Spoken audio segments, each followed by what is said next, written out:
Hello, everybody, and welcome to our How To Corner. I'm Dr. Will Gray III. In today's episode, we're going to discuss contusions. Before we get started, please like, share, subscribe, comment, leave questions in the comments, and we will address those questions as soon as we see them. And then, if you have anything that you want us to discuss going forward, please do so. And with that being said, let's get going. All right, here's the agenda for today's episode. We're going to discuss the anatomy, causes of contusions, the types of contusions, signs and symptoms, diagnosis, treatment and management, complications, preventions, and recoveries, and return to activity. That was a mouthful. But that's how our actual talk's going to go. So feel free to fast forward to any part of the talk to be able to address the question that you may have. So, anatomy of contusions. So, anatomy involved when you have a contusion is simple. It's pretty straightforward. Your skin layers, epidermis, dermis, soft tissues, muscle, connective tissue, blood vessels, concluding obviously capillaries. Common areas affected: thighs, knees, arms, shoulders, muscle, and bones. Usually, the areas that are most commonly affected when you have a contusion is probably be your tibia as well as your thigh, because that's really where people get kneed at, or in soccer you get slide tackled, different reasons like that, and also in football you get cut. And last but not least, internal organs. You can have contusions of those, and that's a whole different conversation within itself. Now, let's move on to the causes of contusions. Contusions are caused by direct blow or impact, falls, contact sports, football, basketball, soccer, like I mentioned previously, accidents or collisions, overuse, or repeated minor trauma. Now, when you have these causes and you consider in these causes of contusions, what you have to realize is that some of these causes can be offset, and we're going to discuss a lot of that later in the talk. Let's talk about the types of contusions. All right, we have a few types of contusions. The first one we're going to discuss is subcutaneous contusions. Those contusions are just under the skin. They're not deep enough to cause you any issue as far as movement and mobility. It can be just tender to the touch. We have intramuscular contusions. This is the contusion within the muscle. Now, this may affect your function or ability to be able to generate amount of force versus the subcutaneous.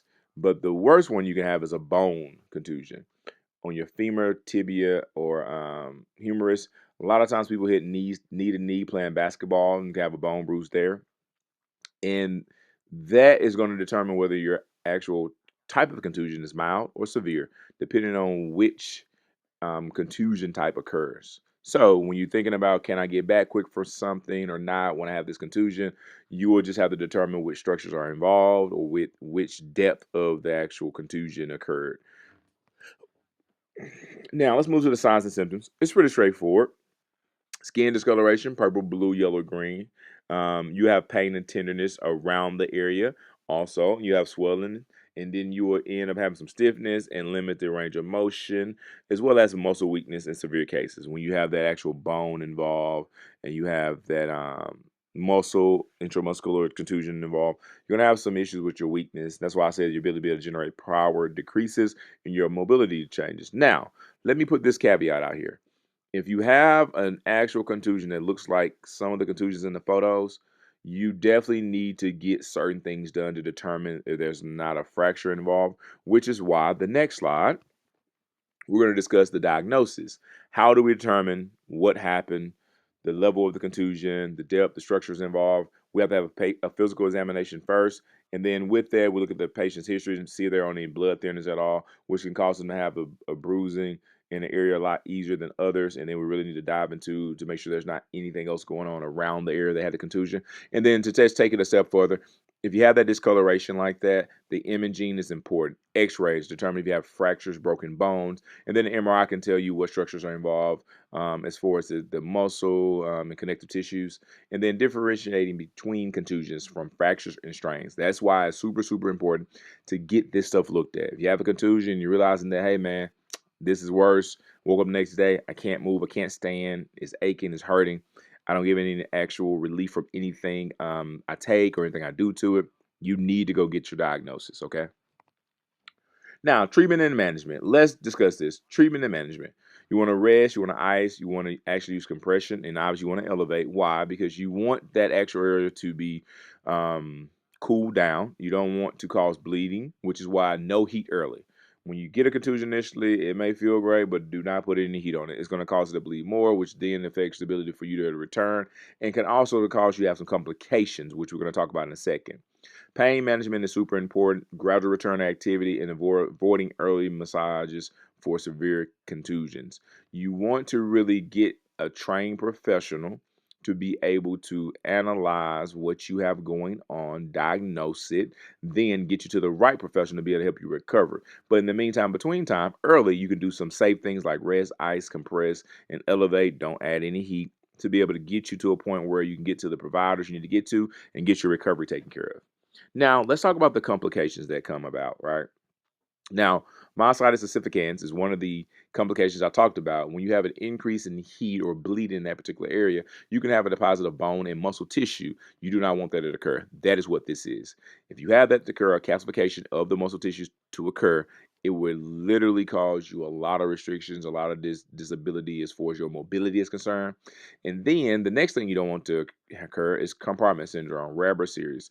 If you have a contusion of your tibialis anterior, front lateral part of your leg, you need to be careful if you have issues with different things like temperature, cold of your foot, sensation problems, can't feel certain things, as well as just having some numbness and tingling, and then anything else that seems out of the ordinary. Really, really, really, really, really, really, really need to make sure that is addressed because that's serious. Now, if you have chronic pain and stiffness, like I said, you need to get that assessed, physical examination, because it could be the diagnosis I talked about, where you have bone that's starting to be placed into the muscle, and then delay healing if untreated. If you do not treat a contusion, this thing can go on for a long period of time. And as it's going on for a long period of time, it can affect your ability to return to the sport and be able to play at a high level. You do not want to delay recovery because if you do so, you open yourself up for other things. Now, let's talk about the prevention tips. Now, prevention tips. Obviously, you can wear the proper protective equipment to prevent the actual contusion from happening, meaning that I can wear, padding in certain areas where I know I'm going to get a knee or catch an elbow, or maybe somebody's going to dive at my legs or something like that. And then strengthening and conditioning, because if your muscles are a lot stronger and more, how can I say this, hypertrophied or massive in a sense, or they're bigger, they are a lot more resilient to contusions. They can have a little bit more cushion in the sense of stopping that actual breakdown of the muscle tissue.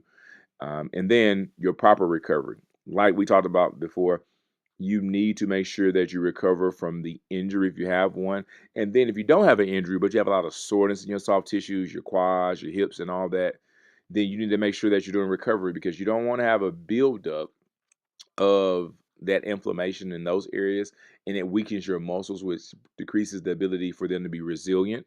And then once you get a little bit of tap here or bump there or fall there, now you have a contusion because you literally did not recover from previous game day events or previous workouts of that nature. Okay, so don't let things linger. That micro trauma that can occur before you have a contusion because you're just working on a plan can actually make you susceptible to contusions. Okay. Now, last piece. Let's talk about the recovery and return to sports. I did not sign weeks to this or days because honestly, it's really a situation where it could require a day or two or a month or 3, 4 months, depending on what's involved, structures involved. So just realize that you need to get your diagnosis, your physical examination, your imaging done to determine what's the proper approach, and then that will kind of help you determine the timeline necessary. For its rehabilitation exercises, definitely get to someone who does this at a high level, not a beautiful building, but somebody who's actually skilled at what they do. And just being honest with you, get somebody who can focus on you one on one if you possibly can. May cost you a little extra money, but you appreciate it later. Now, the importance of not returning too soon. You want to make sure you do not rush this. You have to give your body time to heal. If it's healing and you're progressing appropriately, you will return when it's time to return. You'll be perfectly fine. You won't have any setbacks. And clearance by a medical professional does not mean that you get an order from your doctor to say you're good to go. There's some testing that has to occur to make sure you can perform what you need to perform or what you're trying to return to, so you can prevent injury, or re-injury. Okay, so hopefully in today's talk, you were able to gain something from the talk. We thank you so much for making it to this point of the talk. If you could, please like, share, subscribe. Let us know what you think about the podcast. If you have any questions, hop on our website, send us a contact request, and we will definitely try to answer those questions. And you can follow us on all platforms: TikTok, YouTube, Facebook, and Instagram. I hope you have a blessed one, and I'll catch you in the next one.